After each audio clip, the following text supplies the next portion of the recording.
There are a lot of things people lack in their life. And today, we will show you different things we have and they don't.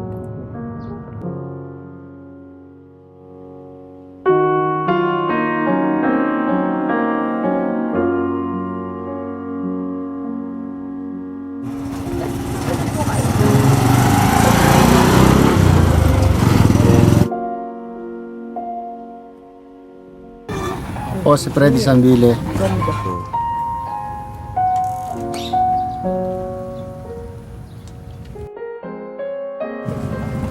Wala nang miss ng bata ako. Dalawang taon ako nagkasakit sa polio. Tapos yun, nagagalit na nga ako. Tapos nung 15 hanggang 18, naghanap buhay na ako na. Nagtinda ako ng balot. Ano, sari-sari. Oh. Kami, nung una magsama ng asawa ko, kinayanan kami kinayanan ko na sikapan na buhay kami, kasama kami na maayos. Kaya ng anak ko naman, hanggang sa nilabas siya, lahat kinayanan ko magmasos yun. Hanggang sa nag-aaral siya ngayon, ayun, pinag-aaral ko siya, nag-aaral buhay ako.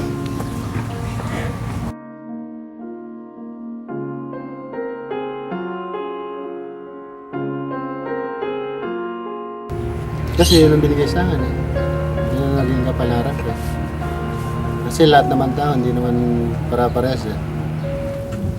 Kaya kung ano yung binigay sa akin, tanggapin mo na lang.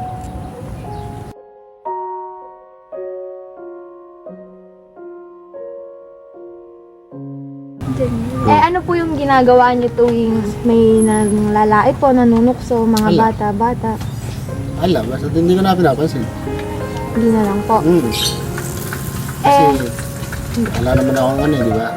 Ang choice na pag binatulan mo, lalo lang mag-epekto sa sarili mo.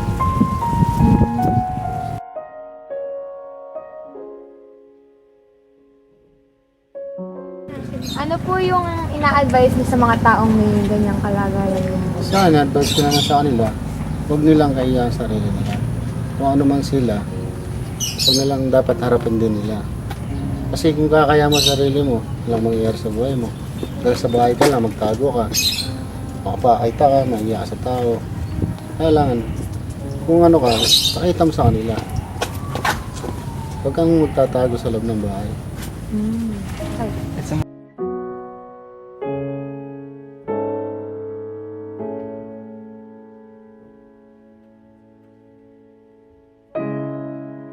Taong wala namang kapansanan pero tinatapon na yung buhay. Ano naman po masasabi niyo sa Yun naman, maliit lang maliit lang ang isip yun. Kasi ba't mo sisirain ng way? Kami nga, disabled kami. Binubuhay namin sarili namin, kinakaya namin kung ano kami. Sila, dahil wala silang siguro di para-pares kaisipan ng tao, ay ang sila. Sa Diyos lang ako sa lahat. Ba't nila sisirain? Kami nga, hindi namin sinisira buhay namin. Ano po yung masasabi niyo sa mga bata ngayon na nag-aaral na may pangarap din ngayon? Ang masasabi ko sa kabataan ngayon, mahalin nila ang sarili nila. At ayusin ang pag-aaral dahil yun lang ang pagmamalaki nila sa magulang nila. Wala na silang ibang bibigay sa magulang na kundi makatapos sila. Dumating po ba yung time na sinisisi niyo po si God na hindi pa?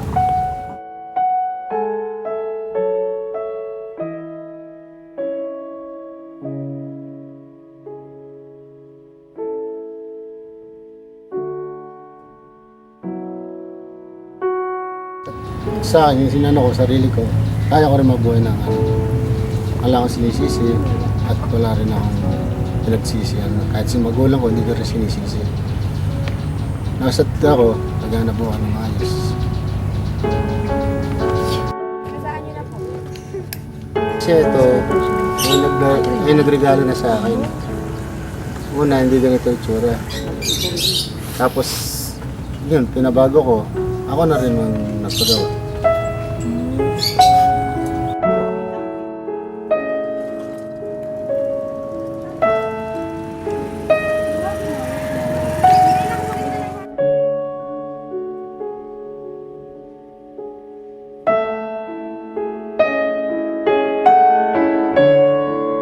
Ako si Freddy Sambile, hindi ko kinakaya ang sarili ko.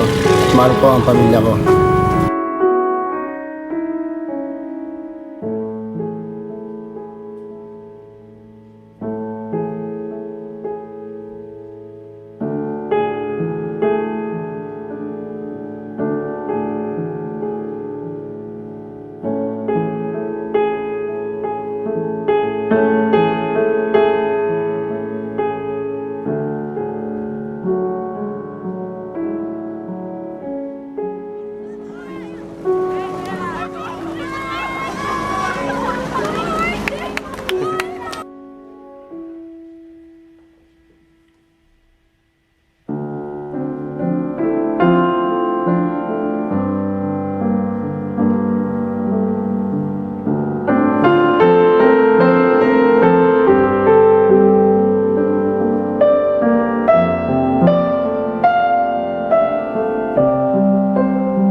Good afternoon, everybody. I am Jose G. as in Gutierrez Pacheco Jr.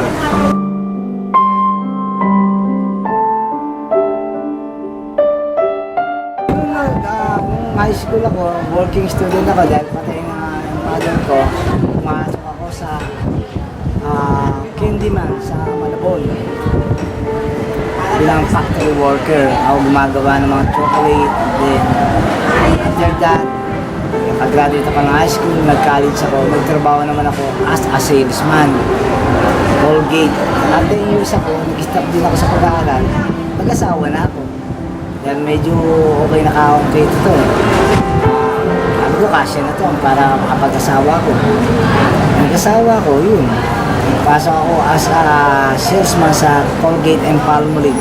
10 years akong trabaho sa Colgate and Palmolive.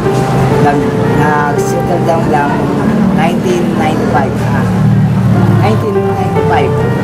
Sabi ni ang president pa noon si Macapagal Arroyo. Sabi niya, lahat magsasara kumpanya 50% sa benefits. So nagkaroon din ako maliit noon. And then nakapagtrabaho ko sa GSIS 5 years as a driver at napunta ako dito sa BSU as a maintenance. Time ko talaga 7 o'clock, 7 to 4. Pero siyempre mag-a-adjust ka, kailangan bago malinis na at saka tuyo na. Kaya papasok ako ng 5:30. Yun ang tanghali ko ha. Dumarating ako 5:10, 5:05, 5:20, 5:30 tanghali na yun. Ano?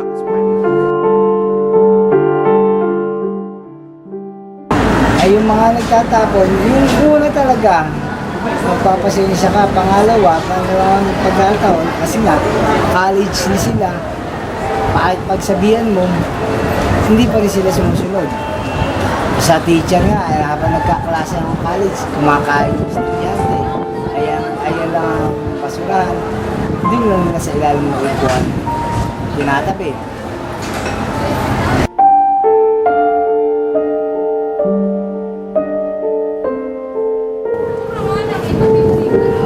Sa mga siha, sa college, no, nasa Pedirizo ako, grabe ang mga lalo na ang babae.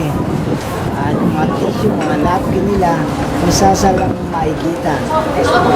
Ganun din sa mga lalaki, dumi, gagamit ng pao, sinisira nila, hindi nila pinaplas, iplasma nila, paapin ng paplas, kaya nasisira ang mga bowl.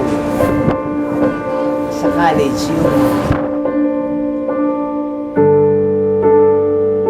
Inabot po ba yung time na talaga pong na-visit na po kayo? Yung parang napuno na po yung sa mga ganun pong makapangyayari. Hindi pa naman. Hindi pa naman ako na sobrang napuno o nagalit. Kasi may rights pa rin ang mga estudyante, high school siya o college. Nung nasa engineering nga ako, sasabihin nila, kuya ako na mawawalis niyan.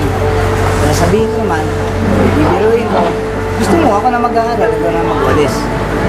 At yung isang girl dyan sa college, na ito ko nagkalat, sorry kuya, ang sasagot ko naman, no, hindi mo kasalanan yan. Kung wala kayong kalat, wala kami mga janitor. Kaya binabalance ko rin. Tumatanaw din ako ng kaunting utang na loob sa mga estudyante. Kasi kung wala magkakalat, wala kami lilinisin.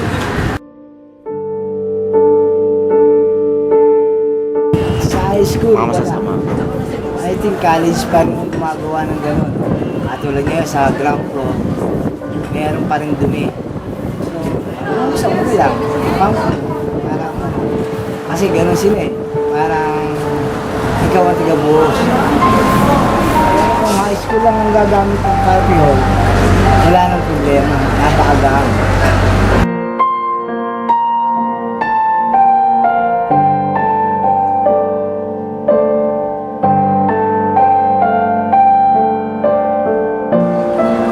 Sa edad ko nito, wala na. Ang pangarap ko na para sa mga anak ko. Makapagtapos sila, makapag-asawa.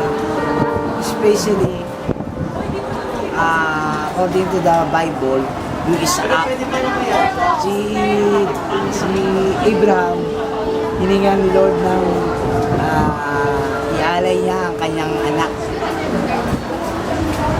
Mali pala yung ialay niya ang kanyang anak na papatayin. Kundi, gagamitin ng Panginoon ngayon. Ganun ang gusto kong mangyari sa akin. Maging sugo, bilang apostol.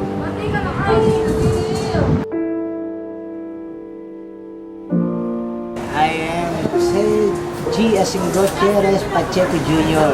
and I live in Caloocan City. I was born in Caloocan City and I live in Mensilag Subdivision, Toledo, Malolos, Bulacan. And I am proud of my job.